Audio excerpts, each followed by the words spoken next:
सूर्योदय न्यूज, आवाज महाराष्ट्राचा। हडपसर येथील सह्याद्री रुग्णालयाच्या वैद्यकीय निष्काळजीपणामुळे रुग्णाचा मृत्यू झाल्याचा आरोप करीत रुग्णालयाची तोडफोड करणाऱ्या आरोपींना लष्कर न्यायालयाने जामीन मंजूर केला आहे। अजय केरू सपकाळ, कुणाल हनुमंत सपकाळ, शुभम संजय सपकाळ, गौरव गणेश सपकाळ, विश्वजित कुंडलिक सपकाळ, मंगेश दत्तात्रय सपकाळ आणि वैभव हनुमंत सपकाळ अशी जामीन मंजूर झालेल्यांची नावे आहेत। अजय सपकाळच्या वडिलांचा उपचारादरम्यान मृत्यू झाला।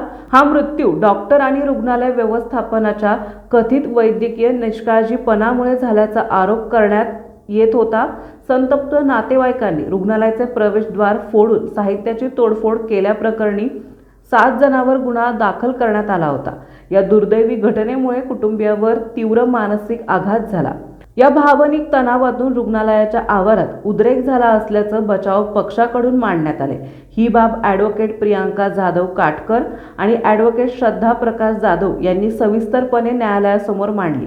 या प्रकरणातील सर्व तथ्य, आरोपीचे स्वरूप, घटनेची परिस्थिती, आरोपीची भूमिका तसेच जामीन देताना विचारात घेतले जाणारे कायदेशीर निकष लक्षात घेऊन न्यायालयाने आपला विवेकाधिकार वापरत सर्व आरोपींना जामीन मंजूर केला। जामीन हा नियम असून कारवायास हा अपवाद आहे। या न्याय सिद्धांताचा अवलंब करत न्यायालयाने हा आदेश पारित केला।